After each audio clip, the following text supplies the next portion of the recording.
Lepo dobrodošli vsi skupaj. Začenjamo okroglo mizo zagovornika načela enakosti o položaju interspolnih ljudi v medicinskih postopkih.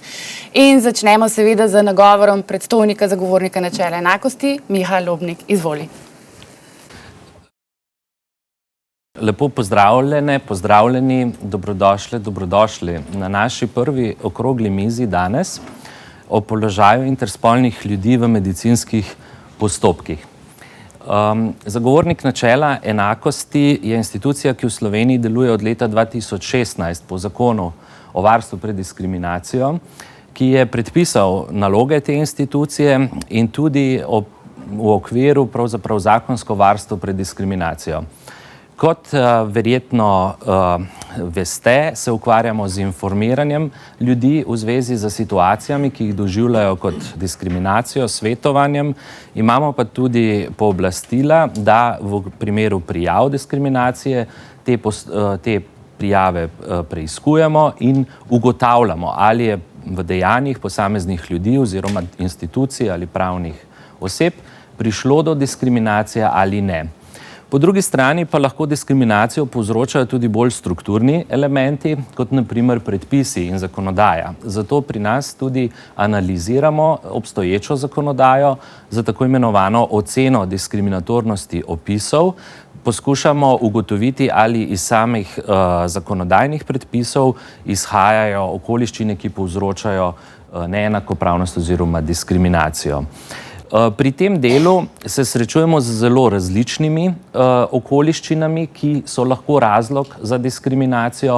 Najbolj tipične in znane so morda spol, starost, nacionalnost in tako naprej. Torej, to so tiste osebne značilnosti, ki jih ljudje ne morejo zlahka spreminjati sami in zaradi katerih je neenakopravno obravnavanje prepovedano. Srečujemo pa se tudi z bolj stigmatiziranimi in zato tudi marginaliziranimi osebnimi okoliščinami, za katere je značilno, da se o njih v družbi manj govori ali pa se o njih govori z veliko predsodkov, stereotipov. In pri teh okoliščinah poskušamo globje predstaviti problem, saj je naša naloga tudi informiranje splošne družbe in v tem današnjem primeru se bomo tako posvetili nekaterim odtenkom okoliščin, ki zaznamujejo življenja ljudi. Zagovornik načela enakosti se takih kompleksnejših tem kot institucija loti na zakonsko predviden način posebnih poročil, v katerih obravnava tematiko. Kot verjetno veste, smo pred dobrim letom izdali posebno poročilo o položaju interspolnih ljudi v medicinskih postopkih, katera tema tega poročila pa je tema tudi današnje okrogle mize. Izgledala bo tako, da bo po tej moji predstavitvi kolegica Nika Stroligo-Vrankar predstavila jedro priporočil, ki potem izhajajo iz našega posebnega poročila. V okrogli mizi, ki jo bo pa vodila kolegica Jelena Aleksič, pa bomo sogovorniki pregledali, kaj se je s temi priporočili v zadnjem obdobju zgodilo in v kolikšni meri so se že začela uresničevati. Seveda dobrodošli tukaj tudi predstavniki nevladnih in predstavnice nevladnih organizacij, so zelo dragocen partner v teh procesih spoznavanja različnih realnosti ljudi. Zato bi se zahvalil tukaj prisotnim in tudi tistim, ki jih ni, za konstruktivno sodelovanje in za aktivno vlogo, ker ste velikokrat tudi edini glasnik izkušnje ljudi, o kateri druga večina zelo malo ve. Kot ste opazili, današnji dogodek tudi snemamo, zato da bo dostopen na internetu dalj časa za vse tiste, ki se ga danes niso uspeli osebno udeležiti. Toliko za uvod in pozdrav. Želim vam lep dan in vabim kolegico Niko, da začne s predstavitvijo. Izvoli, Nika. Pozdravljeni tudi z moje strani. Kot rečeno, bom v nadaljevanju na kratko predstavila posebno poročilo o položaju interspolnih ljudi v medicinskih postopkih, in sicer s poudarkom na priporočilih zagovornika. Pa na začetku mogoče začnemo s terminološkimi pojasnili. Torej, izraz interspolnost se uporablja za osebe, ki se rodijo s telesnimi oziroma spolnimi značilnostmi, ki ne ustrezajo medicinskim in družbenim normam za žensko ali moško telo. Ob rojstvu se takemu dojenčku težko pripiše izključno ženski ali moški spol. Interspolnost se nanaša na telesne oziroma spolne značilnosti, ki si jih posameznik ne izbere sam, pač pa jih pridobi ob rojstvu. Pri tem je pomembno poudariti, da interspolnost ni povezana oziroma ni nujno povezana s posameznikovo spolno usmerjenostjo ali njegovo spolno identiteto. Interspolna oseba je lahko heteroseksualna ali istospolno usmerjena, lahko je biseksualna, aseksualna, lahko se identificira kot moški, ženska, binarna, nebinarna oseba ali nič od naštetega. Z vidika spolne identitete je tako interspolna oseba lahko cisspolna ali transspolna. Po podatkih Organizacije Združenih narodov je število novorojenih otrok, ki kažejo spolne znake interspolnosti, med 0,05% in 1,7% celotne populacije. V Sloveniji pa naj bi se letno rodilo približno 4 oziroma 5 istospolnih otrok. Zagovornik je pričel spomladi 2019 na podlagi 21. člena Zakona o varstvu pred diskriminacijo obravnavati vprašanje položaja interspolnih ljudi v medicinskih postopkih zaradi osebne okoliščine spolnih značilnosti. Ključni cilj priprave tega posebnega poročila je bil pridobiti osnovne informacije, ki razkrivajo položaj interspolnih ljudi v medicinskih postopkih v javnem zdravstvenem sistemu, ravnanje medicinskega osebja v primerih obravnav interspolnih ljudi, odnos ključnih zdravstvenih ustanov do vprašanja interspolnosti v okviru človekovih pravic in varstva pred diskriminacijo, mednarodni kontekst obravnave interspolnosti in primere dobrih praks. V okviru priprave posebnega poročila je zagovornik pregledal stališča mednarodnih organizacij na področju interspolnosti, pregledal je strokovna in znanstvena gradiva na področju interspolnosti, pregledal je zakonske ureditve pravic interspolnih ljudi v izbranih evropskih državah in analiziral prejete odgovore na zagovornikove pisne poizvedbe, poslane 31 različnim institucijam, organom ter posameznikom v Sloveniji. Zagovornik je za namen priprave posebnega poročila preučil resolucijo Evropskega parlamenta o pravicah interspolnih oseb iz leta 2019 in resolucijo parlamentarne skupščine Sveta Evrope o spodbujanju človekovih pravic in odpravljanju diskriminacije interspolnih ljudi, številka 2191 iz leta 2017, ki predstavljata pomemben korak na področju razumevanja interspolnosti in pravic interspolnih ljudi. Zagovornik se je seznanil tudi s poročilom posebnega poročevalca Organizacije Združenih narodov za pravico vseh do najvišjega možnega standarda fizičnega in duševnega zdravja, ter s posebnim poročilom posebnega poročevalca za mučenje in drugo kruto, nečloveško ali ponižujoče ravnanje ali kaznovanje. Zagovornik je v pripravi posebnega poročila kot ključne izzive na področju zdravstvene oskrbe interspolnih ljudi prepoznal nepoznavanje termina interspolnost med nekaterimi deležniki, zlasti pri zastopnikih pacientovih pravic, neseznanjenost deležnikov o primerih medicinske obravnave interspolnih ljudi. Ugotovil je, da se operativni posegi izvajajo v otroštvu ali adolescenci, pri tem odločitve pristojnih oddelkov zdravstvenih ustanov temeljijo na aktualnih medicinskih smernicah, medtem pa manjka upoštevanje pristopa, ki bi zagotavljal celovito varstvo človekovih pravic. Spol otroka v Sloveniji je določen v nekaj dneh po rojstvu, na podlagi pregleda, genetske preiskave in postavljene diagnoze. Operativni posegi se izvajajo tudi zaradi tako imenovane družbene sprejemljivosti, čeprav niso nujni za zagotavljanje dojenčkovega oziroma otrokovega zdravja ali celo preživetja. Protokoli sprejemanja odločitev v medicinskih posegih pri interspolnih ljudeh pa so večkrat nejasni in neenotni. Zagovornik se je na podlagi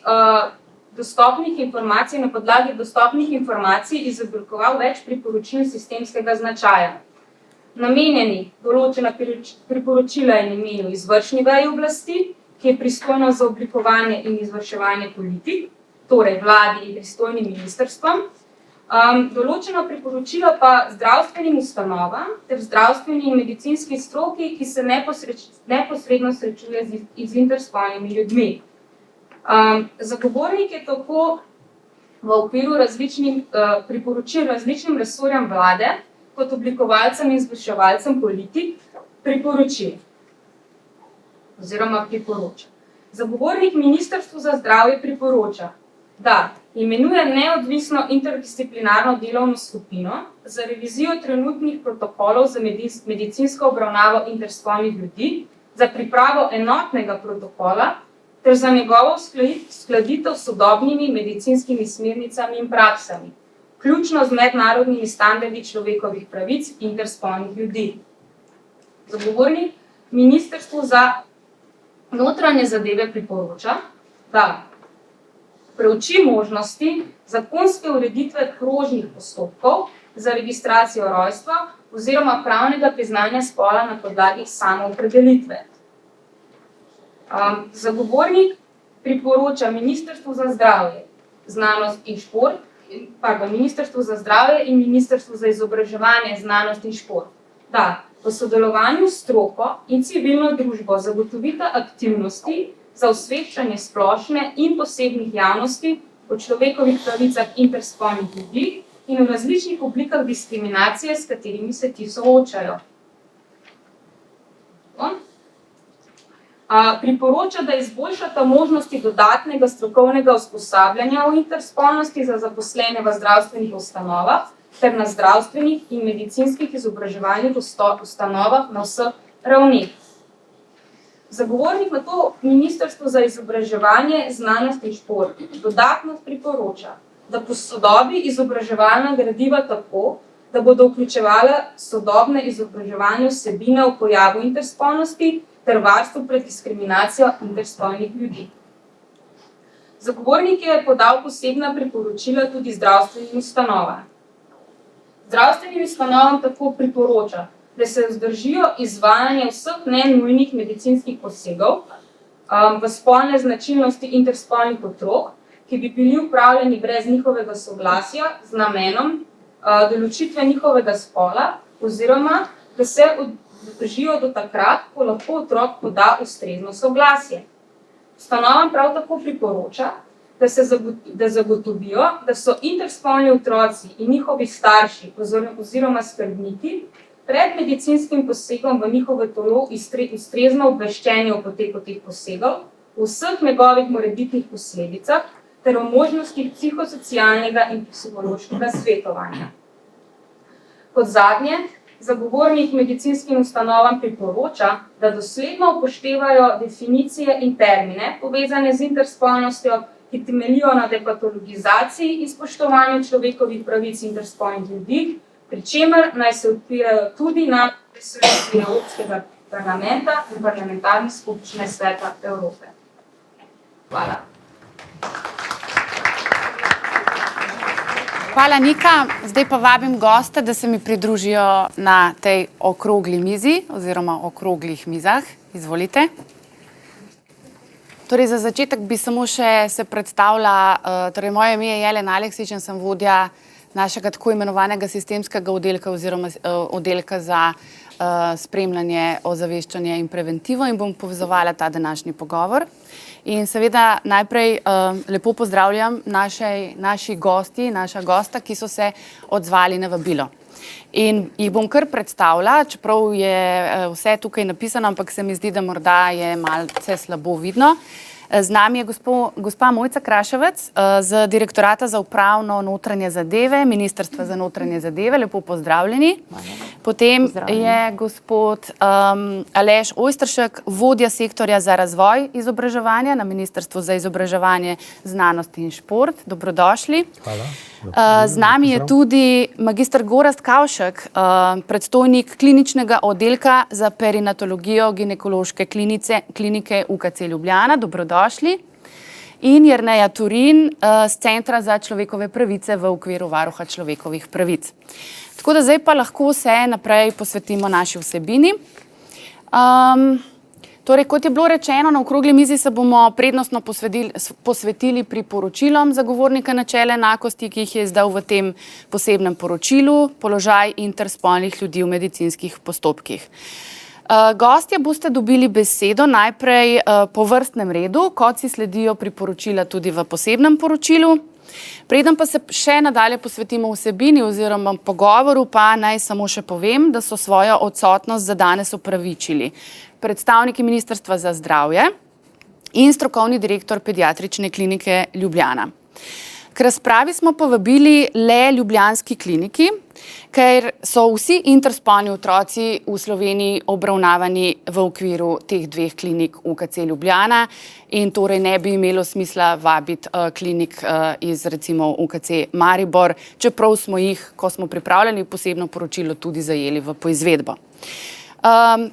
Na voljo imamo približno uro časa, tako da bi predlagala, da si v bistvu vsak govorka ali govorec vzame do 10 minut časa za svoje odgovore, za svoja pojasnila. Priporočila se bodo sproti prikazovala tudi na projekcijskem platnu, tako da, če bo le mogoče, jaz teh priporočil ne bi več ponavljala, če pa se zatakne, pa imamo na rezervi tudi sama priporočila na mizi.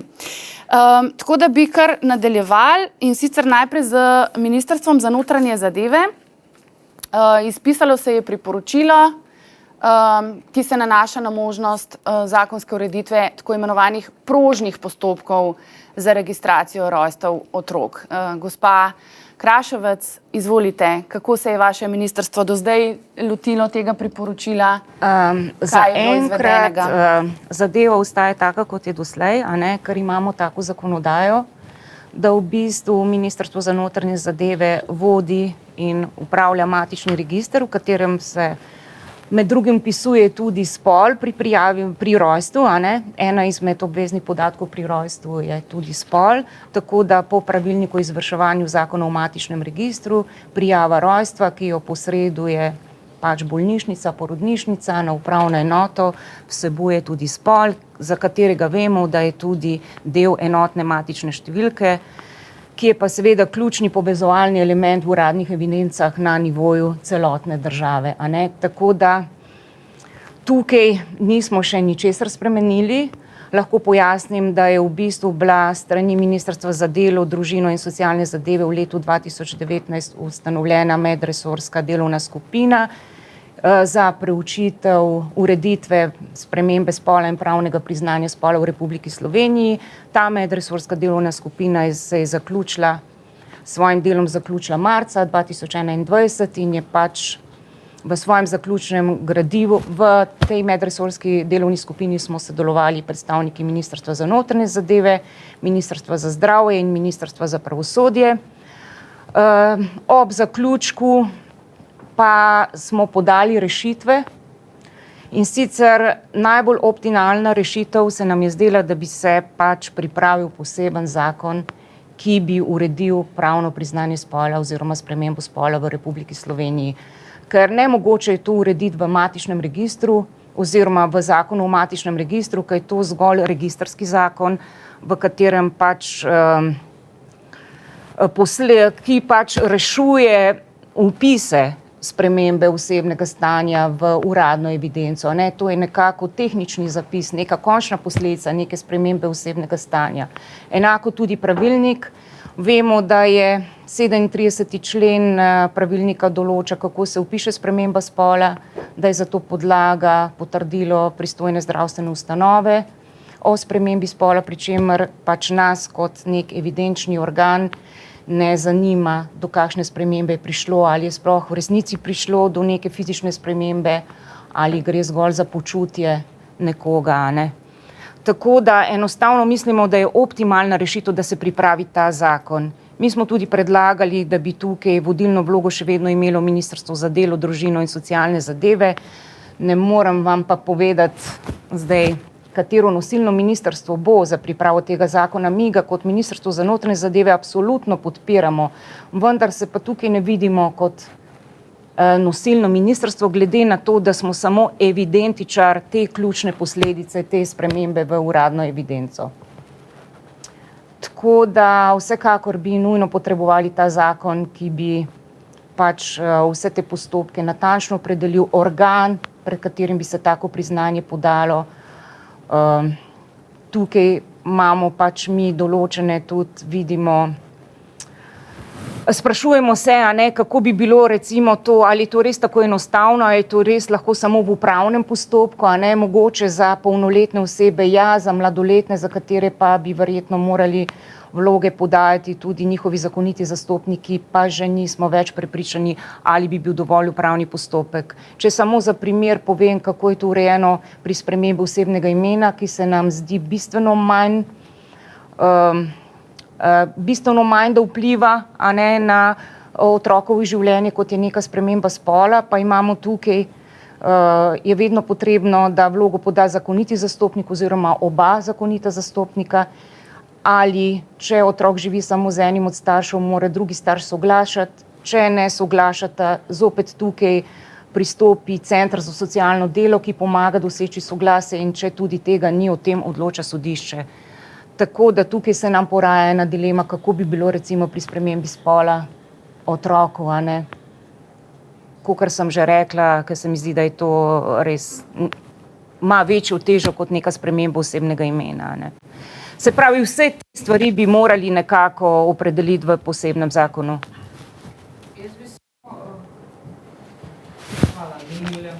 Ja. Jaz se upravičujem, samo trenutek. Vse lahko.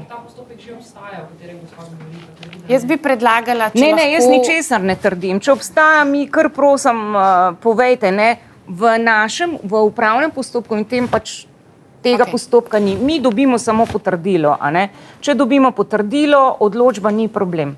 No. Samo pojasnilo. Sem prej v bistvu dosti nejasno povedala, seveda, da je namenjen čas tudi za razpravo vseh prisotnih, tako da bi prosila samo, da se zvrstijo vsi naši govorci, da gremo čez vsa priporočila in potem seveda dobite besedo za vprašanja in komentarje. Zato smo rezervirali dovolj časa. Tako da bi predlagala, da si zapišete vse, česar se spomnite ob teh pojasnilih, ki nam jih bodo govorci dali, in potem na koncu z dvigom roke napoveste, da bi želeli besedo. Kolega vam bo prinesel mikrofon in boste lahko vprašali oziroma dali svoj komentar. Tako da hvala za razumevanje, bi prosila, če lahko nadaljujete. Ja, skratka, to je to, sklepno bi bilo to, da potrebujemo pač poseben zakon, ki bi vse to uredil, da enostavno ne vidimo, da bi bilo to možno urediti v zakonu o matičnem registru, še posebej pa ne v pravilniku o izvrševanju zakona o matičnem registru, ker pač človekove pravice je treba urediti z zakonom in ne s podzakonskim aktom. Smo pa odprti, kar se tega tiče, nimamo težav, Mogoče samo eno podvprašanje, če dovolite, ker ste rekli, da ste sodelovali tudi v tej medresorski delovni skupini na Ministrstvu za delo, družino, socialne zadeve in enake možnosti. Ampak v tem kontekstu govorimo v resnici o interspolnih otrokih in o registraciji matičnega dejstva. In recimo, zanima me, če ste morda preučili prakso kakšnih drugih držav, ker vemo, da nekaj teh primerov obstaja. Naprimer, nekatere države dopuščajo nek določen čas, v katerem se to dejstvo vpisuje, lahko je to 3 mesece, lahko je še celo več. Nekatere zakonodaje poznajo tudi to, da se pravzaprav počaka, da se otroci sami izrečejo. Se pravi, govorimo o Nemčiji, Finski, Portugalski. A ste morda to vprašanje kakorkoli preučili? Ne, kolikor se spomnim, se tega nismo toliko dotikali, ampak ponovno bi rada poudarila, da smo mi predvsem registrski organ in da je v bistvu označevalec spola, ne vem, kako bi se izrazila, poleg moškega in ženskega spola, da je recimo pri interspolnih otrocih, da je to nedoločen, da je to za nas ključno medicinsko vprašanje. Če bi se to rešilo na nek način, da bi se dodali te novi označevalci spola, potem bi tudi mi lahko to vpisovali v matični register. Mislim, da to ne bi bila zdaj ne bi bil tak problem. Seveda bi to vplivalo na EMŠO, a ne, tukaj bi se morala posvetovati strokovnjaki, kako se ta EMŠO, ki je sestavljen tudi iz spola, a ne, lahko na ta način spremeni, ampak mislim, da je to le posledica, ne, neke druge odločitve, katere označevalce spola bi še imeli poleg moškega in ženskega. Tako da pri interspolnih za nas v praksi, a ne, upravna enota dejansko dobi določen spol in to vpiše v matični register. Mi se ne odločamo, kakšnega spola je otrok. Se pravi, to se odloča, to je medicinsko vprašanje, ki se verjetno, kolikor jaz vem, se odloča to strokovna komisija, vključno z starši, a ne. Enkrat je tako. Mi pa to končno posledico samo zabeležimo v matični register in potem posledično na izpiske in dokumente. Ja, razumem. Samo vprašanje, ko ste ravno omenili, kakšna je trenutna praksa, v kolikšnem času, torej zdaj trenutno je treba sporočiti podatek o spolu za registracijo? Poglejte, prijava rojstva, zakonski rok je 15 dni od rojstva in tega se bolnišnice držijo. Kako imajo znotraj tega, da se odločijo o spolu otroka, tega pa ne vem, verjetno bi zastopnik Ministrstva za zdravje to vedel povedati, ne. Nimamo izkušenj oziroma nimamo iz prakse, da bi se na nas obrnila kakšna oseba, da to ni bilo vpisano, da to ni bilo določeno. Skratka, nobenih takih odzivov iz terena nimamo. Dobro. Še to vprašanje, morda načrtujete kakršnekoli druge aktivnosti v povezavi s tem vprašanjem ali je torej zdaj ključno vprašanje za vas, kdaj in ali bo pripravljen poseben zakon? Ja, ker v tem vidiku ne. Za transspolne, kar bo na drugi okrogli mizi, pač imamo aktivnosti, kar se tiče odprave krajevne pristojnosti, takse in tako naprej. Tukaj pa ne, ker zaenkrat tudi ne vemo, kaj bi brez tega, da nekdo določi, kakšne označevalce spola bi še imeli, lahko mi tukaj pomagali, a ne. Dobro. Velja enako kot za vse otroke, a ne, prijava rojstva mora biti izvršena, kar se pa tiče, mogoče vas zanima, vpisa spola v listine in tako naprej, a ne. Tukaj bi vam pa rada pojasnila, da smo mi da pri izpiskih, ki se izdajo iz matičnega registra, to so izpiski o rojstvu, na njih je EMŠO in spol, ampak tukaj smo sledili tudi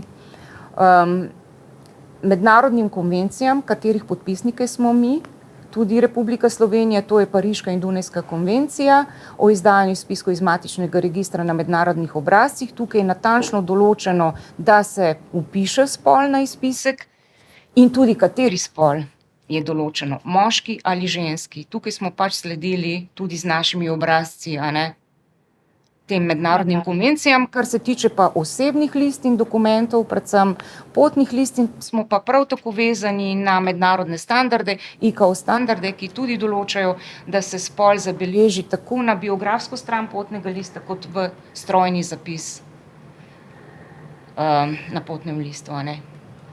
Dobro. Tako da tukaj zaenkrat se še ni nič spremenilo. Dobro. Hvala za pojasnila. Kot rečeno, mislim, da bo še čas in priložnost za dodatna vprašanja. Zdaj pa prehajamo k Ministrstvu za izobraževanje, znanost, šolstvo in šport. Gospod Ojsteršek, kako pa se je vaše ministrstvo doslej odzvalo na zagovornikova priporočila? Kaj je bilo morda že realizirano ali pa kaj je v teku? Če lahko malo pojasnite. Gre pa za 3 priporočila, pri čemer ste 2 priporočili prejeli skupaj z Ministrstvom za zdravje, ampak predvidevam, da boste vi več o tem. Izvolite. Hvala lepa, hvala za povabilo. Se pravi, poročilo smo pregledali, da bi ta medresorska delovna skupina z Ministrstvom za zdravje bila aktivirana, nisem uspel zaslediti, tako da bi rekel, da tu formalno ni stekel postopek. Niti v enem, niti drugem primeru. Zdaj, glede na vsebino poročila, je bila ocena v splošnem delu ministrstva, da je mogoče odgovoriti na 2 načina. Prvi je pač ta splošen del, kjer zagovornik priporoča, posodobitev izobraževalnih del in vsebin, učnih načrtov in tega. In tu je pač mogoče javnosti povedati, da prenova teče v Republiki Sloveniji, predvsem v okviru evropskega pristopa in načrta za okrevanje in odpornost, kjer smo se odločili, da pristopimo k posodobitvi izobraževalnih sistemov. Informalno to teče. V tem dovisokošolskem delu prenova teče že drugo leto in tukaj je ministrstvo pristojnim organom posredovalo tudi to priporočilo in verjamemo, da bo pač priporočila naslovljena. Zdaj, kakšen bo odziv, lahko zgolj ugibamo, domnevamo, gre res za specifično vprašanje in verjamemo, da ga bojo naslovili v okviru tega v splošnem delu, v obsegu, kot je sicer navada. Se pravi, da se zajame fenomen, da se ga izpostavi, ne govorimo pa tle o poglobitvi. S kolegi na visokem šolstvu je tekla razprava, kako bi oni to naslavljali in so seveda tukaj v enakem položaju, pri čemer je treba spoštovati avtonomijo visokega šolstva in tudi iz poročila je mogoče razbrati, da tukaj je bil vzpostavljen dialog med UKC Ljubljana in pripravljavci poročila, tako da tukaj vidimo, da se je ta pričakovani dialog zgodil in verjamemo, da je tle stroka odzivna in verjamemo, da bojo z argumenti pač ta dialog podprli in pa seveda z odzivi. Kolikor bi bilo potrebno, tukaj bi bilo ugotovljeno, da se potrebuje, ne vem, ali dosofinanciranje ali kaj, se mi zdi, da je to nek ukrep, ki bi sledil nekem drugi, tretji, naslednjih fazah in je tukaj mogoče glede tega priporočila, žal moram začeti pri tem tretjem, se pravi, ali ministrstvo sledi, ugotoviti, da aktivnosti tečejo in da možnosti, da se to naslovi, obstajajo. Predvsem formalne v dovisokošolskem delu, kajti prenova učnih načrtov je formalni proces. V tem drugem delu, če se postopoma vrnem k izhodiščnemu vprašanju prvemu, sodelovanje ministrstev s civilno družbo in stroko je mogoče zaslediti v več primerih, ampak spet bom rekel v splošnejšem delu. Se pravi, pri zagotovitvi dodatnih usposabljanj strokovnih delavcev o fenomenih, kjer se pač v posamezni lokalni skupnosti ali pa na šoli zazna potreba po naslavljanju tega, takrat je navadi ta pristop, da aktivi šol pristopijo k temu in da imajo možnost, da pošljajo na usposabljanje. Se pravi, da imamo usposabljanja in jih imamo v sistemu, nacionalnem sistemu, v katalogu in to je zagotovljeno in teče. Se pravi, pri pregledu aktualnega kataloga za strokovna usposabljanja, nadaljnja strokovna usposabljanja strokovnih delavcev v vzgoji in izobraževanju sta vsaj 2 programa, za katere bi lahko razbrali, da naslavljata lahko tudi te vsebine. In jih izvajamo v sodelovanju z nevladnimi organizacijami. Pravi, to ni del formalnega izobraževanja. In tukaj nismo zasledili, da bi imeli nek konflikt, neko tenzijo, da je neko nestrokovno podajanje vsebin, tako da tu moram reči, da iz poročila ne izhaja, da bi to bilo potrebno nasloviti. Sicer pa je treba povedati v tem drugem delu, da velja v izobraževanju ničelna toleranca do vseh vrst nasilja in tukaj naslavljamo tudi spolna vprašanja in vse v zvezi s spolom. In tu ne gremo nikoli v naslavljanje spektrov. Tako da tukaj se pač ta pravila, ki so v bistvu priporočila šolam, kako se odzivati v primerih, da postane neka tenzija v okolju, se pravi konflikt, nasilje, kako se odzivati v teh delih. Tako da v priporočilih ministrstva iz leta 2014 in posodobljenih letos je to polje predstavljeno. Pri prebiranju tega menimo, da dovolj, se pravi, je strukturirano, naslavlja posebej spolno značilnost kot element, okoli katerega treba biti pozoren, pove kolektivom, kako se odzovejo, kdaj je to dialog s centrom za socialno delo, kdaj z drugimi deležniki, tudi policijo. In kdo so deležniki v tem polju, kdo je ogrožena oseba, in tukaj menimo, da to varno in spodbudno učno okolje je pristop, kjer lahko ministrstvo pove, da je aktivno že vrsto let. Kurikularno prenovo sem omenil, enako za visoko šolstvo, tako da mogoče tukaj zaključim. Sicer so pa vsebine v učnih načrtih zasnovane, kot so, in kot omenjeno, verjamemo, da bomo v dialogu v nadaljevanju lahko pač podali tudi poročilo, ali so strokovne skupine kaj posebej specifično naslovile za to področje, tako da toliko za enkrat. Je pa seveda menimo, da Univerzitetni klinični center tukaj kot del v bistvu tudi izobraževalnega sistema je pomembno, da je tudi pozdravljam, da je danes tukaj za mizo, ker vendarle govorimo o enem okolju, kjer je pristojnost tudi kolegov oziroma Ministrstva za izobraževanje, znanost in šport. Tako da nas veseli, da smo tu v dialogu. Zdaj pa še eno tako sporočilo, zadnje, kar smo včeraj diskutirali s kolegi na visokem šolstvu. Ravno v juliju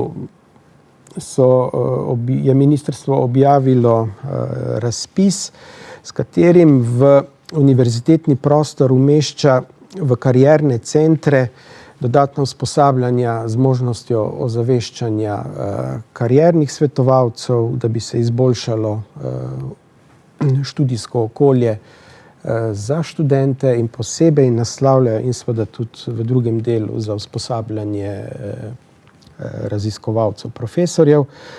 In posebej govorijo tukaj o vzpostavitvi sistema za prepoznavanje posebnih skupin študentov in njihovih potreb po podpori. Posebej se tukaj želi izboljšati študijsko okolje. Razpis se je pravkar zaključil, mislim, da izbor v bistvu teče v teh dneh, tako da tu mislimo, da bo v univerzitetnih središčih vzpostavljeno neko podporno okolje, kjer v sodelovanju tudi s civilno družbo in strokovnimi javnostmi omogočamo naslovitev teh vprašanj širše, kot omenjeno širše, ampak vključujoče tudi to. Zaželeli so tudi, da dobijo povratne informacije, morebiti ali neke usmeritve z današnjega dogodka, tako da verjamem, da ta čuječnost je prisotna. Toliko zaenkrat. Krasno, hvala lepa. Kot je bilo tudi rečeno, že spomnimo, da bo posnetek tega današnjega pogovora dostopen naknadno s podnapisi na spletni strani Zagovornika načela enakosti, tako da vabimo vse, da to tudi delite do tistih, ki jih tema zanima in potrebujejo informacije pri svojem delu ali sicer. Najprej bi vas samo še dodatno vprašala, gospod Ojsteršek, prej ste omenili, da je ministrstvo poslalo priporočilo Zagovornika pristojnim organom to priporočilo v zvezi s posodobitvijo do univerzitetnih programov. Lahko mogoče poveste, kateri organi so to, da bomo razumeli širše? Pristojnost prenove je na Zavodu Republike Slovenije za šolstvo, ki ima že nalogo oblikovanja področnih skupin za prenovo posameznih učnih načrtov. Ta postopek je v teku. Tako da v avgustu se je sestal kurikularni svet, ki ga je imenoval minister v posodobljeni sestavi in potrdil kriterije za imenovanje članov teh področnih skupin. Zdaj pa, to je bila osnova in zdaj po našem vedenju ti postopki že tečejo. Hvala za pojasnilo. Bom si dovolila... Mogoče za širšo informacijo en stavek. Ciljno je izpogajano z Evropsko komisijo, da bomo v Sloveniji prenovili 216 učnih načrtov po celotni vertikali, od predšolske vzgoje do srednjega, vključno z višjim šolstvom. Tako da rok pa je december 2026. Hvala. Eno podvprašanje si bom dovolila, čeprav morda ni direktno povezano s temi priporočili, o katerih ravnokar govorimo, pa vendarle. V našem posebnem poročilu pišemo tudi o tem, da različne raziskave poročajo o tem, kako se pravzaprav interspolni ljudje, mladi, otroci, mladostniki soočajo z diskriminacijo, z zaničevalnim jezikom, ustrahovanji in tako naprej v okviru šolskega prostora. Moje vprašanje bi bilo, če imate slučajno to informacijo, ali MIZŠ razpolaga s kakšno tako raziskavo, je bilo karkoli doslej na to temo narejenega v Sloveniji in kako sicer naslavljati, vendarle ste sicer nekaj že nakazali v tem vašem prvem odgovoru, ampak zanima me, ali imate kakršnekoli podatke, ali jih na kakršenkoli način zbirate, ali to počne morda za MIZŠ kakšna druga institucija. Ravno tale poziv, situacija okoli poročila nam je omogočila, da smo se ponovno poglobili na tem vprašanju. Se pravi, zaznavamo statistično razliko. Slovenski izobraževalni prostor se tukaj, mislim, da 4% slabše, odreže od povprečja. Tako da tu govorimo o precejšnji kohorti, skoraj da mislimo, da je iz poročila izhaja 34% učencev je poročalo o težavah, da jih zaznavajo in o nekoliko slabšem počutju. In tukaj vidimo veliko večjo v bistvu poziv, da naslovimo v okviru varnega in spodbudnega učnega okolja. Kot omenjeno, zaznavamo to in tukaj zaznavamo tudi varuha človekovih pravic, zagovornika, da stalno naslavljata na resorno ministrstvo vprašanja. Razlogi za slabše počutje ali jih je lahko več in to je praktično stalno na mizi odločevalcev tudi pri nas. Tako da varno in spodbudno učno okolje je tako ali tako predpogoj za kakovosten učni proces v šoli. Zato smo uvodoma govorili o ničelni toleranci do nasilja. Kot smo pa omenili, teh oblik nasilja je več, kategorij je več in šola ima možnost, da v vsakokratnem primeru, glede na to, kar zaznavajo, strokovni timi izvedejo svoja, bomo rekli, usposabljanja. Zdaj teh usposabljanj je na voljo pa precej več za posamezne oblike nasilja. Recimo en tak primer sodelovanja je bil ravno z Ministrstvom za notranje zadeve oziroma s policijo, kjer je policija izkazala potrebo, da prepozna elemente nasilja v spletu. Pravi nek fenomen, kjer smo pač podprli njihovo potrebo, da izboljšajo poznavanje tukaj. Tako, če povem en konkreten primer izpred, mislim, da 2-3 leta nazaj se je ta potem projekt zaključil. Tako da govorimo o eni temi, ki je praktično ves čas med nami.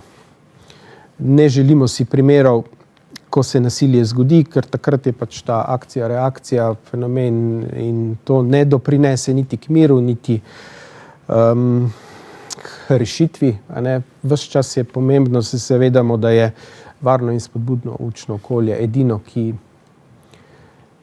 je primeren odziv. Tako da to področje, seveda vprašanje spola, je pa zajeto tukaj. Dobro. Hvala za enkrat. Jaz se pa moram, jaz sem pa tolmačka in zelo slabo se sliši, glavo obrnete na drugo stran, ker šumi tole in jaz lepo prosim, če lahko mečkam. Ne. Hvala. Gospa ne rad. Ker nimate mikrofonov tako na glas in glava, ko se obrne, se bolj slabše sliši. Hvala, razumem. Se jaz opravičujem. Naj delim z vami, sem vodja delovne skupine za umeščanje slovenskega znakovnega jezika v izobraževanje in imamo zadnji 2 leti priložnost, da to delamo skupaj s tolmači, seveda tudi z gluhimi, da te sestanke izvajamo v bistvu že na ta način. Je zelo poseben tudi zame osebno in zato moje opravičilo vam. Hvala. Hvala za razumevanje. Hvala za odgovore in pojasnila, gospod Ojsteršek. Zdaj pa prehajamo na področje medicine. Kot rečeno, z nami je tudi predstojnik kliničnega oddelka za perinatologijo ginekološke klinike UKC Ljubljana, magister Gorazd Kavšak. Za vas imam pravzaprav malce drugačno vprašanje.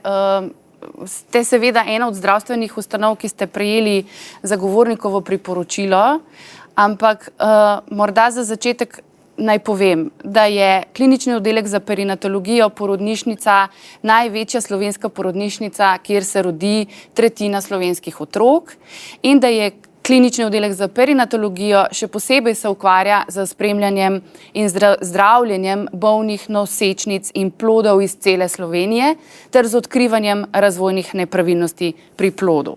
Tako malce za pojasnilo. Zdaj pa bi vas prosila, če pokomentirate zagovornikovo priporočilo, potem pa imam še morda 2 kratki podvprašanji. Izvolite, magister Kavšak. Hvala za povabilo. Res je, da sem predstojnik kliničnega oddelka za perinatologijo, mogoče po domače porodnišnica Ljubljana v ožjem smislu besede, ker to se pač podrazumeva bolj samo kot rojevanje. Naše pristojnosti so mogoče širše, vendar v okviru današnje tematike so naše pristojnosti relativno majhne in omejene. To je tudi v bistvu moj odgovor na prva 2 priporočila, tako da mi v resnici se vzdržujemo vseh določanj spola in tudi posegov v ožjem smislu te besede, pa mogoče, če sem majčkeno kot predstavnik še ostalih porodnišnic v Sloveniji, kot nek predstavnik Združenja za perinatalno medicino. Tako da sem jaz ta priporočila vzel v tem aspektu. Nekoliko sem mogoče presenečen ali pa verjetno imajo tehtne razloge.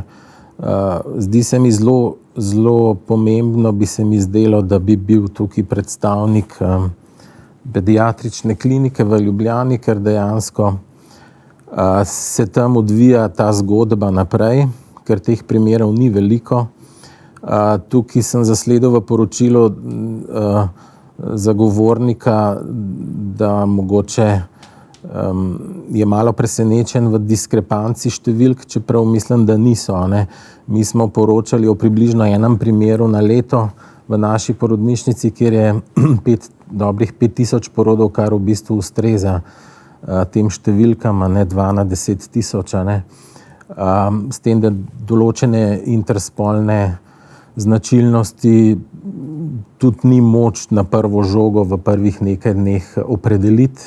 Tako tako da kakšna verjetno tudi se ugotavlja kasneje ali pa na drug način. Tako da drugače pa se mi je ta poizvedba in vsa ta akcija zdi zelo v redu, ker gre seveda za zelo redke zadeve v naših očeh, ker pač od 5000 porodov mogoče se eden dogaja tako in seveda zmeraj je treba bistveno več energije vložiti, da se pozornost in tudi ukrepi to vrstno boljše ali pa dobro speljajo.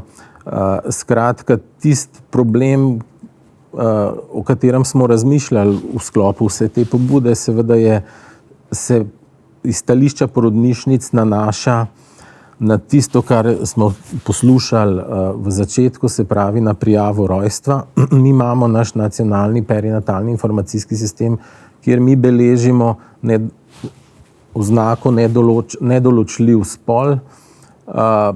Zdaj je to čist primeren termin ali ne, je druga stvar, to mislim, da je stvar pač širšega konsenza, kako se to napiše, ampak hočem reči, da v resnici mi tam, kjer se spol ne da določati, v bistvu pustimo stvar odprto. Seveda se pa pol pojavi vprašanje prijava rojstev, ki poteka sicer avtomatizirano, če so stvari dorečene, če pa niso dorečene, seveda je pa ta rok daljši, kakor je ta otrok v porodnišnici in v resnici se te stvari naknadno urejajo, tam pa verjetno mislim, da bi bilo potrebno sistemsko stvari rešiti, zato da ni tega pritiska tudi na zdravstvene delavce, da se na vsak način določi spol.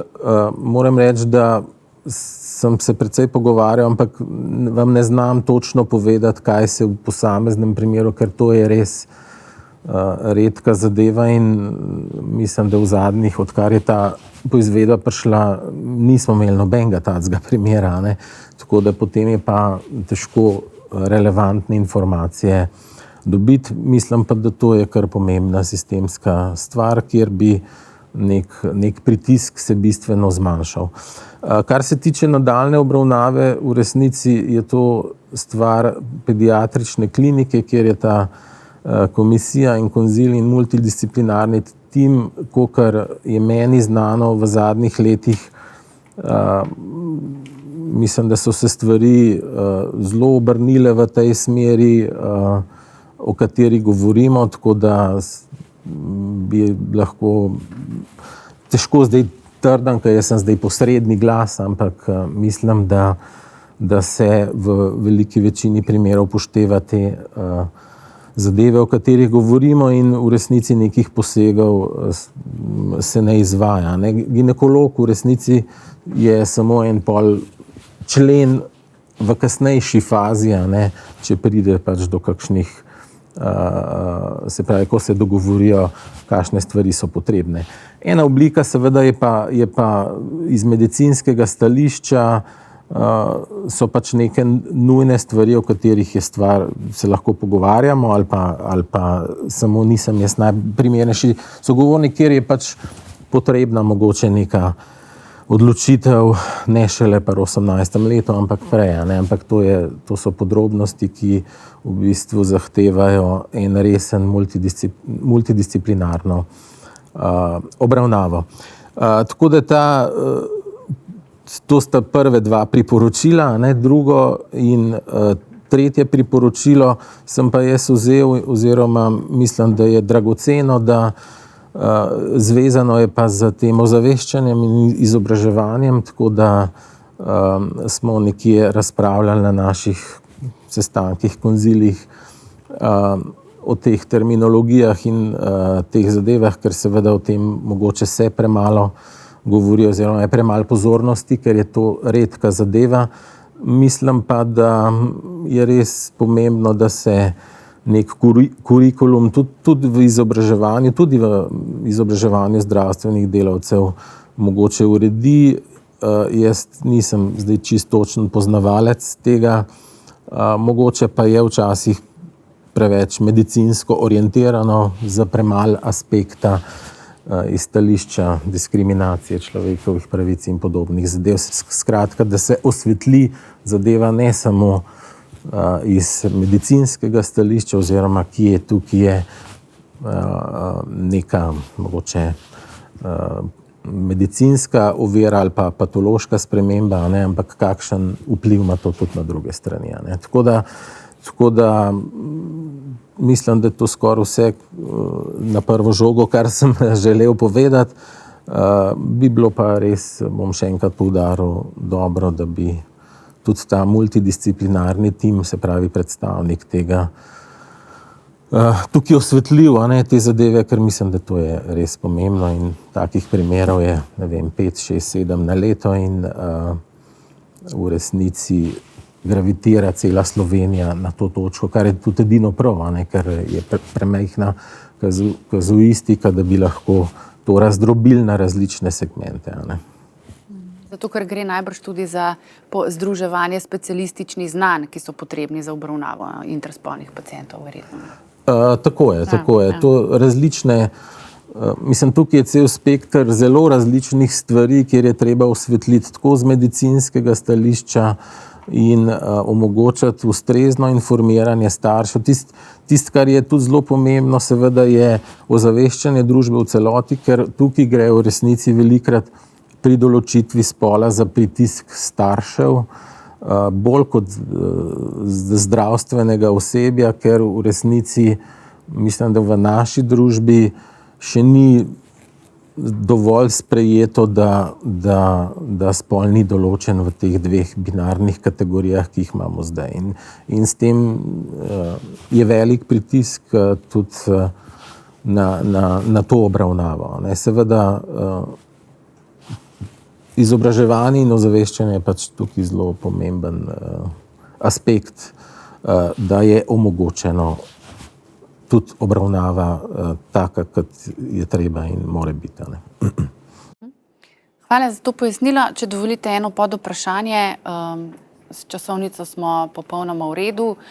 Jaz bi vas vprašala še eno podrobnost, ker predvidevam, da prav pri vas se s tem prvi srečate. Ko smo pri zagovorniku proučevali to področje, smo seveda preučili tudi vrsto mednarodnih dokumentov, ki so bila prej tam na projektorju navedeni. Vsi, ampak res čisto vsi mednarodni mehanizmi poudarjajo pomen informiranega odločanja, obveščenega odločanja.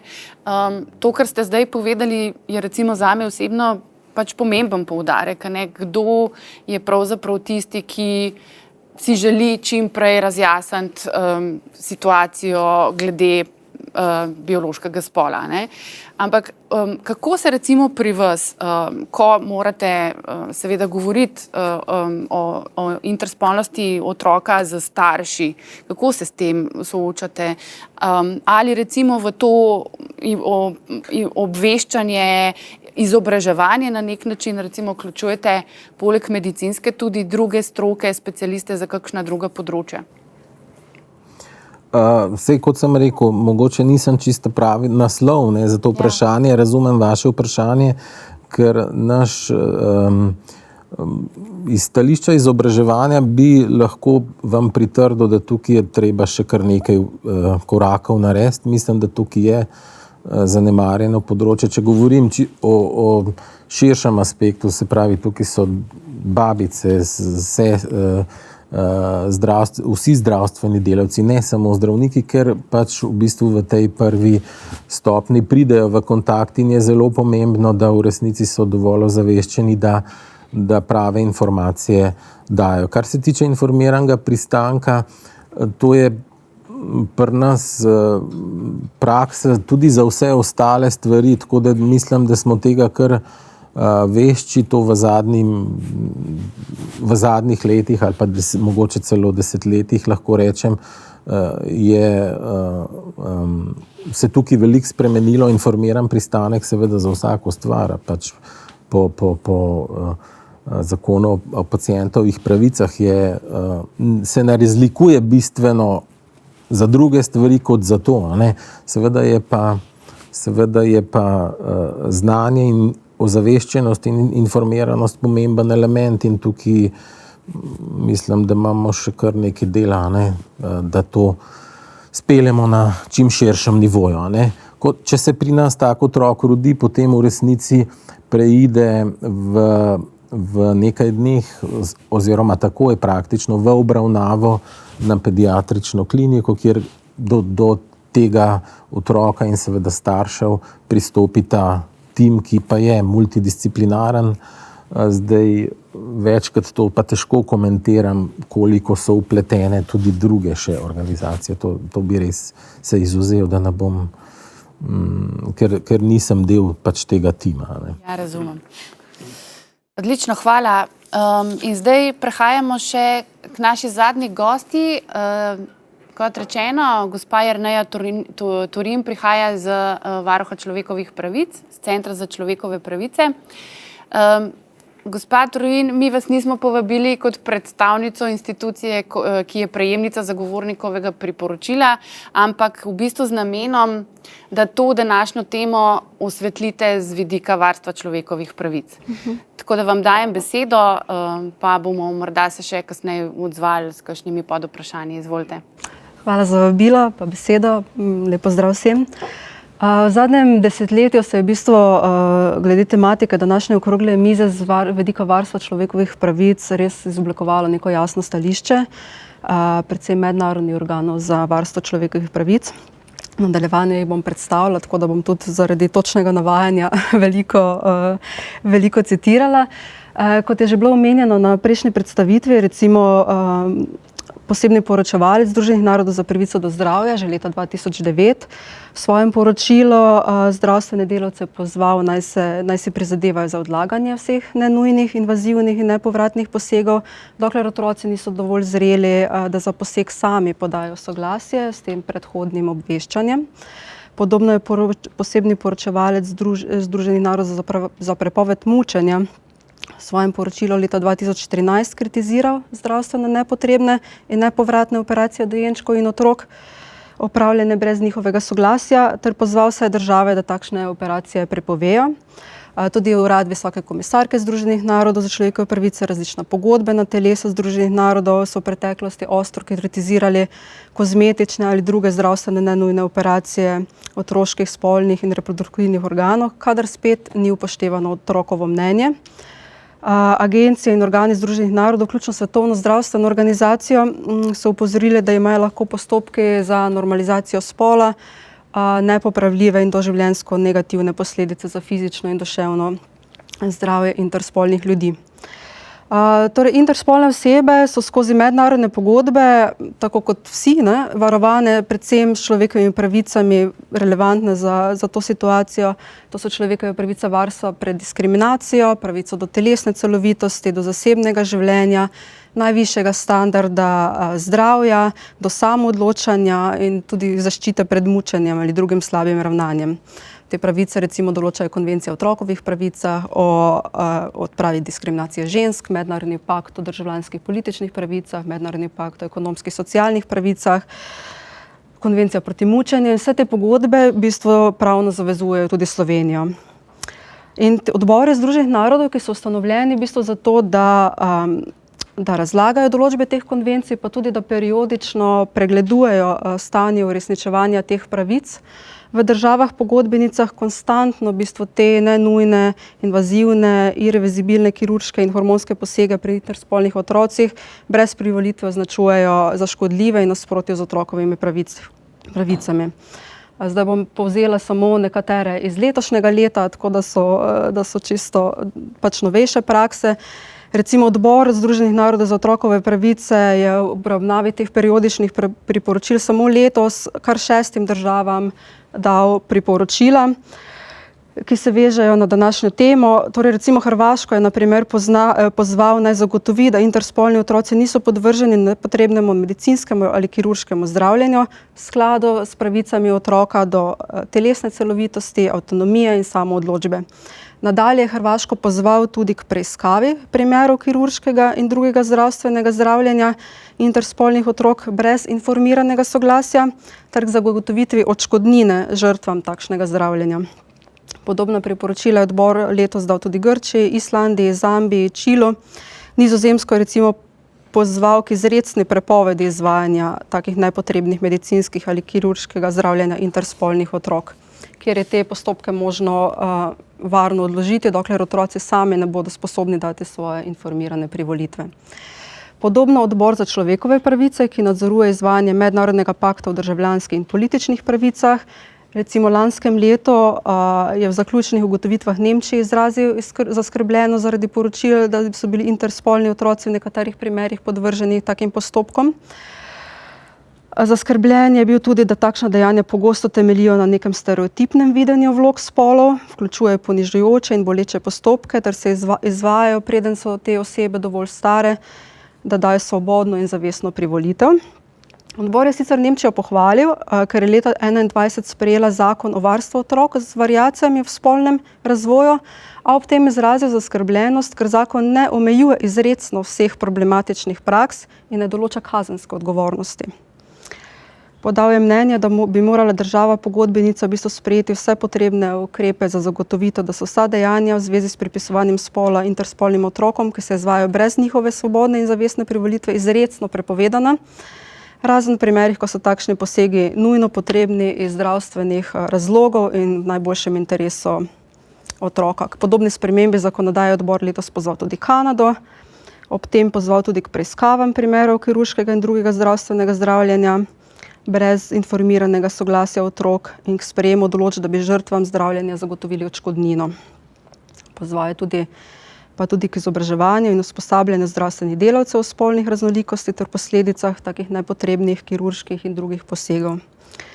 Tudi odbor Združenih narodov proti mučenju je že večkrat izrazil zaskrbljenost nad nepotrebnimi, neprimernimi, operativnimi, v nekaterih primerih nepovratnih operativnih praks. In prav tako tudi pozval države pogodbenice k sprejetju zakonodaje z namenom varstva telesne celovitosti interspolnih oseb in zagotovitve, da v otroštvu nihče ne bo izpostavljen takim nenujnim medicinskim operativnim posegom z namenom pripisovanja spola. Nadalje recimo tudi odbor za ekonomske, socialne in kulturne pravice, ki nadzoruje izvajanje mednarodnega pakta o ekonomskih, socialnih in kulturnih pravicah z vidika pravice do zdravja, letos v primeru Češke izrazil podobno zaskrbljenost, tudi zaradi pomanjkanja zakonske prepovedi izvajanja kirurških posegov na interspolnih otrocih, ki so po mnenju odbora pogosto nepopravljivi in medicinsko nepotrebni. In država je tudi, Češko je pozval, da pač se naj taki postopki ne izvajajo, dokler otrok ni zmožen dati sam informirane privolitve. Številna podobna priporočila je letos glede tega podal tudi odbor za pravice invalidov, sicer pa iz vidika pravice do spoštovanja telesne in duševne integritete. Recimo Novo Zelandijo, Švico je na primer pozval, naj sprejmejo prav tako jasno zakonodajo o prepovedi teh medicinskih posegov. Enako tudi podobno tudi Francijo in Indijo. Novo Zelandijo recimo pozval tudi k razvoju in implementaciji protokola zdravstvenega varstva za interspolne otroke, ki temeljijo na otrokovih pravicah, določajo postopke in korake, ki jih morajo upoštevati zdravstvene ekipe in ki zagotavlja, da nihče v bistvu ni podvržen takemu nepotrebnemu medicinskemu ali kirurškemu zdravljenju v otroštvu. Tukaj bi dodala, da se v bistvu na vse te omenjene odbore Združenih narodov lahko posameznike in posameznice sami obrnejo, če menijo, da so jim bile kršene človekove pravice, in sicer s pritožbo. Ta namen je varuh v bistvu letos pa posodobil svoj kratek vodič z informacijami, kako se lahko posamezniki v bistvu obrnejo na te mednarodne organe.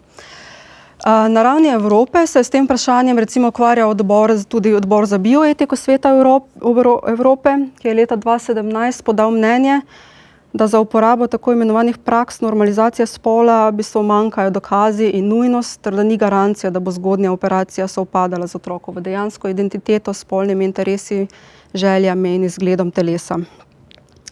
Že omenjeno tudi, na kar se je tudi skliceval zagovornik v svojem poročilu, pa sta leta 2017 sprejeta resolucija Parlamentarne skupščine Sveta Evrope, ki v bistvu opozarja, da pristop, ki sledi takemu prevladujočemu medicinskemu stališču, da se lahko in se morajo telesa interspolnih otrok uskladiti z moško ali žensko paradigmo, pogosto z operativnimi in ali hormonskimi posegi, ter da je treba to storiti čim bolj zgodaj, da ta pristop v bistvu vključuje resne kršitve telesne celovitosti. Parlamentarna skupščina je pozvala k prepovedi medicinsko nepotrebnih operacij brez informiranega soglasja. Vsi ti posegi se naj odložijo, dokler otrok ne bo zmogel sodelovati sam pri odločitvi. Na ravni EU pa so bile na to leta 2019 članice za resolucijo Evropskega parlamenta prav tako pozvane v bistvu k enako k spremembi zakonodaje. Evropski parlament je recimo ostro obsodil zdravljenje in kirurške posege za normalizacijo spola ter pozdravil zakone, ki prepovedujejo takšne posege, kot jih imajo recimo na Malti in na Portugalskem. Poudaril pa je tudi, kar smo pri prvi točki govorili, pomen teh prožnih postopkov za registracijo rojstva. Vse osrednje deležnike pa tudi poziva, naj izvedejo raziskave v zvezi z interseksualnimi osebami in pri tem namesto zdravstvenih vidikov upoštevajo sociološke vidike in vidike človekovih pravic. Vidimo torej jasno, da zagovornikova priporočila sledijo tem mednarodnim standardom varstva človekovih pravic, dodatno pa se v bistvu na tej mednarodni in evropski ravni kaže trend, jasen trend pozivanja k zakonodajni prepovedi takšnih posegov. Hvala, gospod Torin. Morda v bistvu samo eno kratko podvprašanje. Če lahko morda poveste, kako ste se pa pri varuhu človekovih pravic doslej srečali, ukvarjali z vprašanjem položaja interspolnih ljudi. Mislim, da gre za dva primera, če lahko na kratko poveste. V medicinskih postopkih ne neposredno, varuh ni prejel pobud ali jih obravnaval. Posredno pa je v bistvu omenjal tudi ta priporočila iz resolucije Evropskega parlamenta v svojem letnem poročilu za 2019, kjer je v bistvu obravnaval in opisoval primer in dajal priporočila glede sprememb pravilnika in zakonodaje, glede pravnega priznanja spola.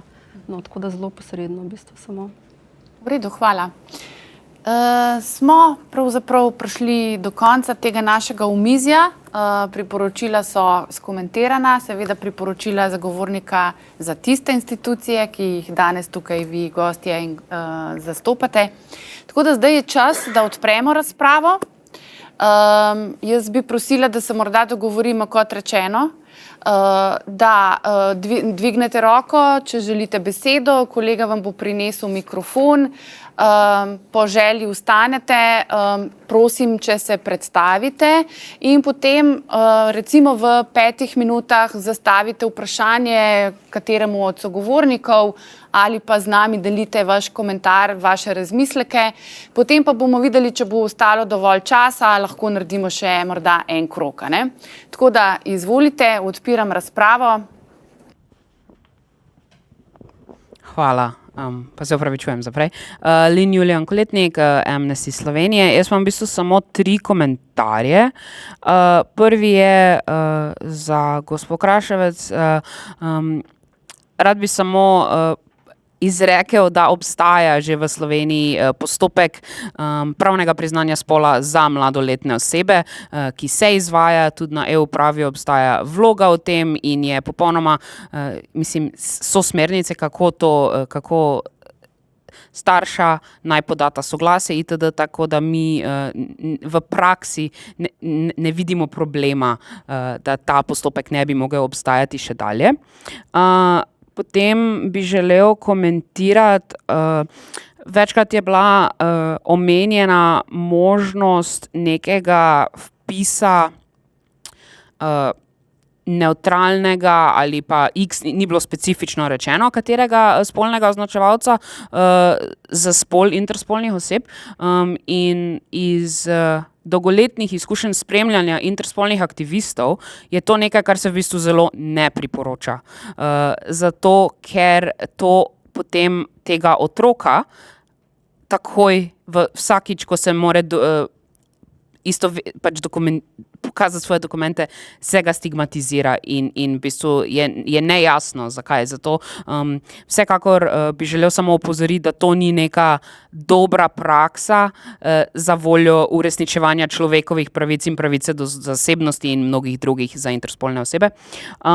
Potem pa samo še glede izobraževanja. Rad bi samo poudaril, da smo v interkoaliciji, katero sestavlja marsikatera organizacija, ki smo danes tukaj, večkrat z študenti in študentkami medicine govorili o področju interspolnosti, ki so vedno povedale isto, in sicer, da se ta termin nikoli ni pojavil v njihovih kurikulumih. To se mi zdi zelo pomembno. Pojavijo se omembe določenih interspolnih variacij oziroma variacij spolnih značilnosti, ki jih je pri interspolnih osebah preko 30 do 40, v bistvu tudi je zelo odvisno od tega, kaj vse medicina določene države šteje kot to, in tudi aktivistke in aktivisti, ki so interspolne osebe, štejejo in razumejo klasifikacijo interspolnih značilnosti širše, kot jo kdaj medicina, ampak kot pa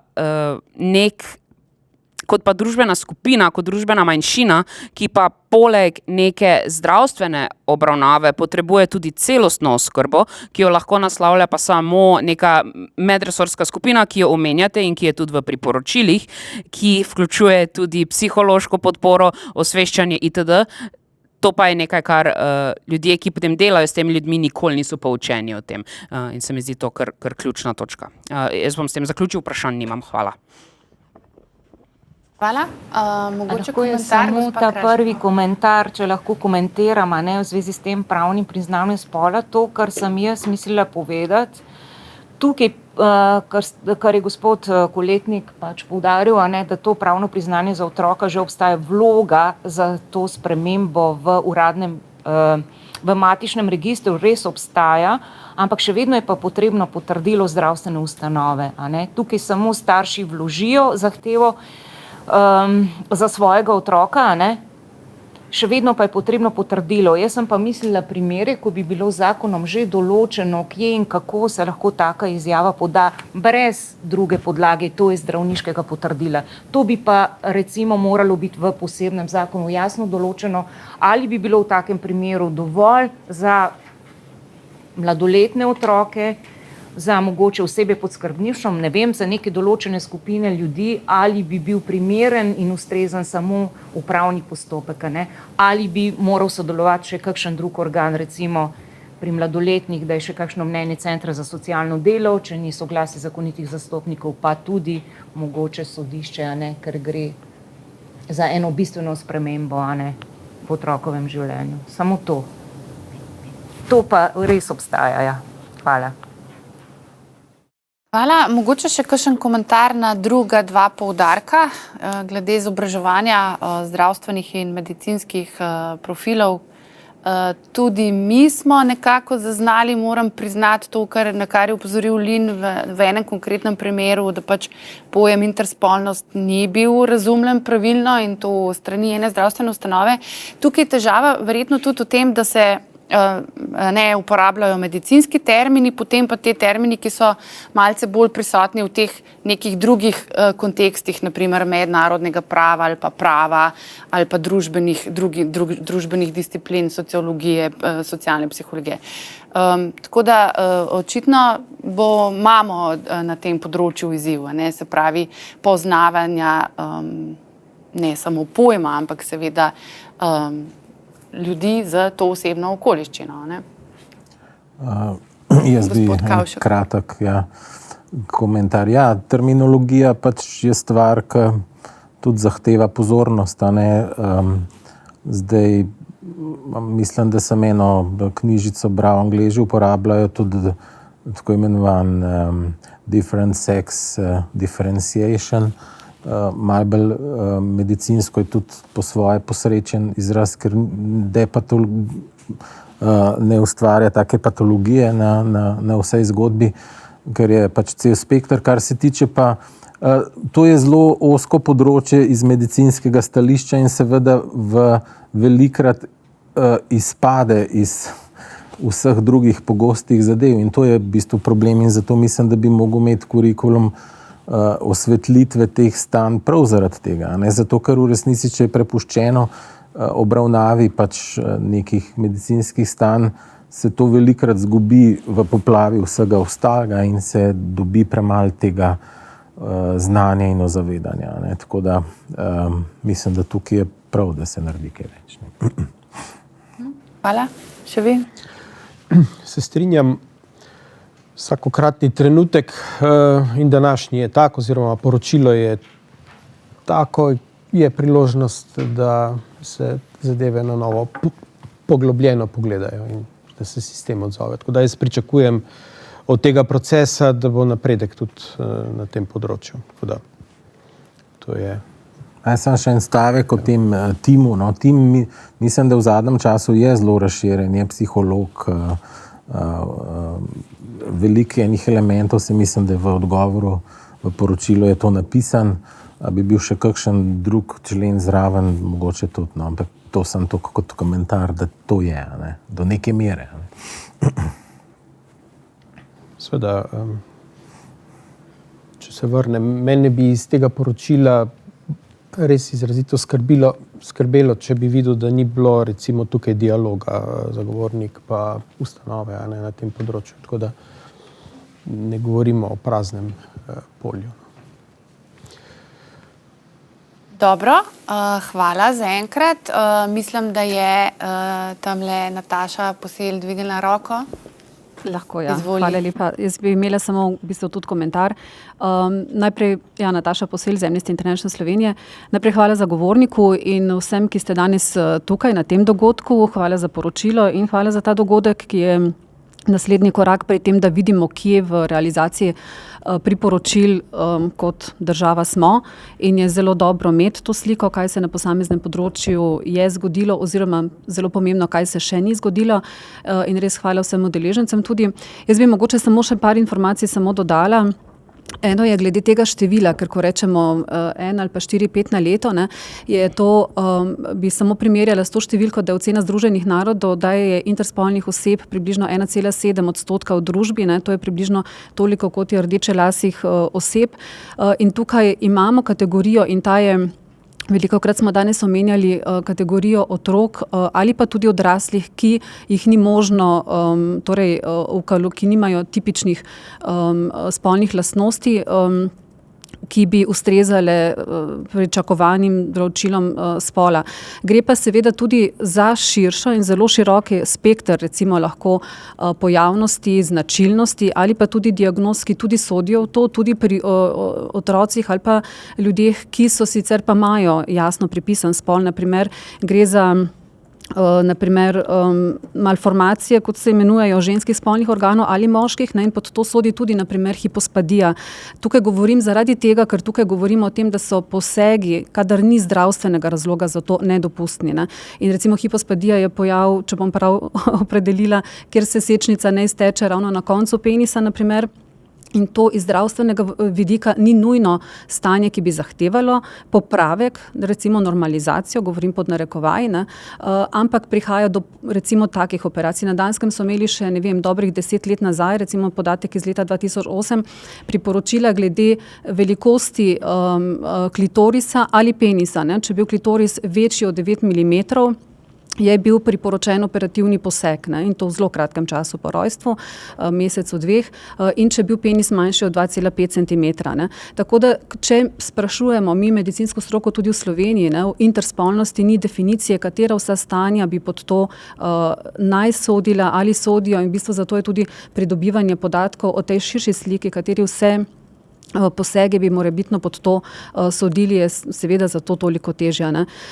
Zato pa poudarjamo, kako pomembno je ravno to ozaveščanje, ne, in izobraževanje, predvsem tudi medicinskih kadrov na začetku in seveda potem za življenje otrok in ljudi kasneje v institucijah, ki so kasneje za to pristojne.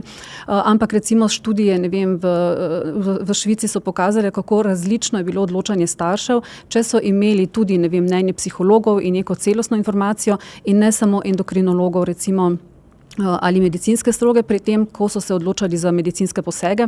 Recimo v 66% so se odločali za poseg, če so imeli samo mnenje medicine in samo 23%, če so imeli več multidisciplinarna mnenja. Torej, in še to, da je tudi recimo samo pri hipospadiji bil zelo visok odstotek obžalovanja odločitve strani staršev, ne?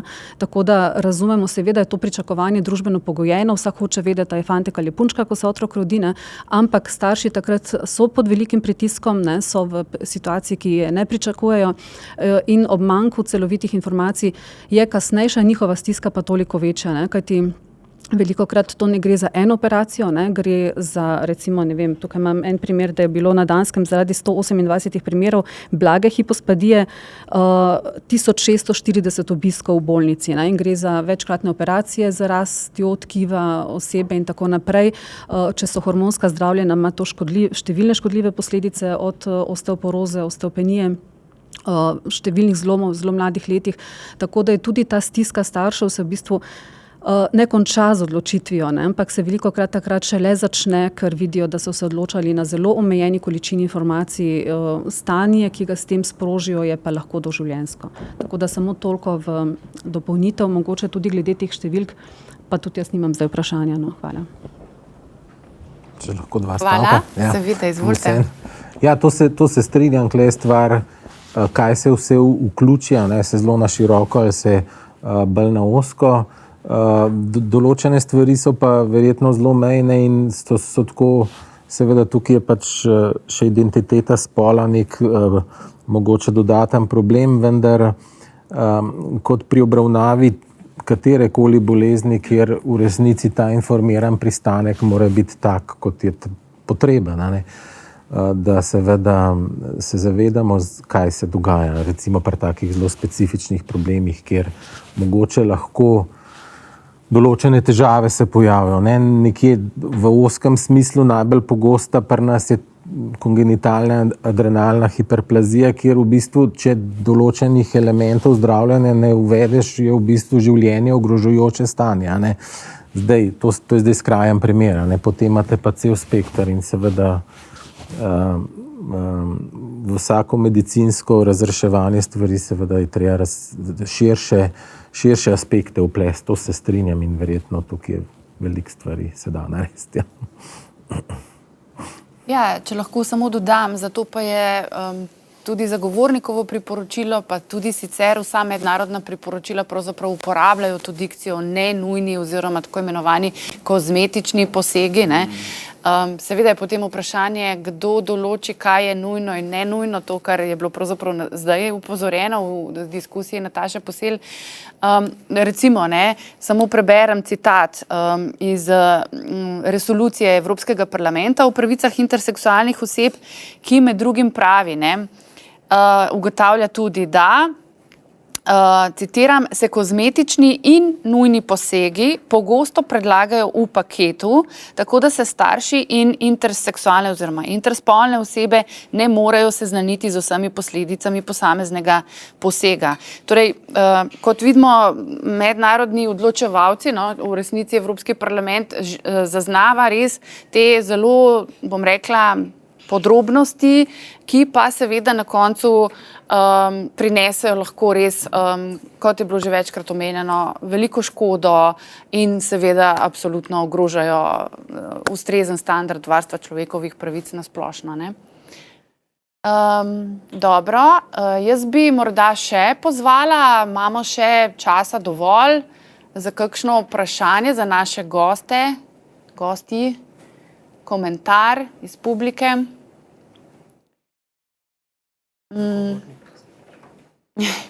Zagovornik, izvoli. Hvala lepa. Zahvala vsem gostjam in gostom, ki ste sodelovali v okrogli mizi in prispevali k diskusiji o tem, kot smo zdaj imeli priliko slišati, zapletenem, težkem, zahtevnem vprašanju.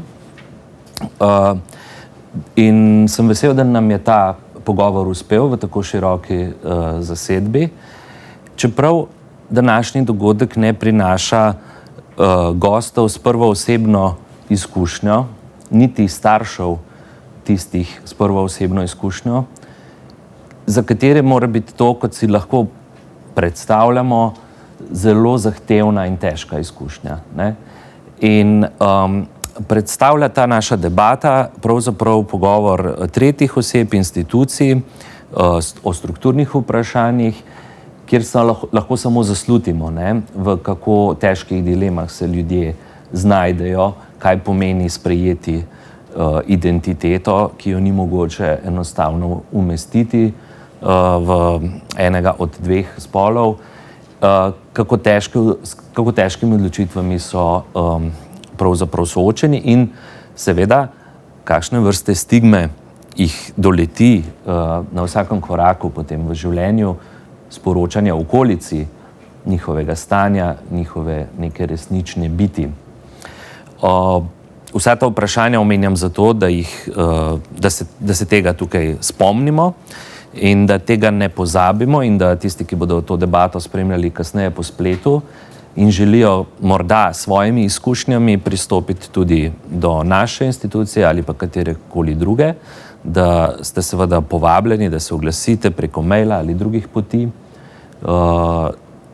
Zdaj seveda govorimo o izkušnjah ljudi na ta način, koliko jih poznamo, koliko to poznamo iz tujih aktivističnih ali pa domačih pričevanj in dosedanjih raziskav. Tako da hvala lepa še enkrat vsem in kolegici Jeleni za pripravo, sodelavkam in sodelavcem te okrogle mize in v upanju, da bo takšen način govorjenja o tako zahtevni tematiki prinesel seveda manj težkih trenutkov za mnoge ljudi, se od vas poslavljamo. Hvala. Hvala, Miha.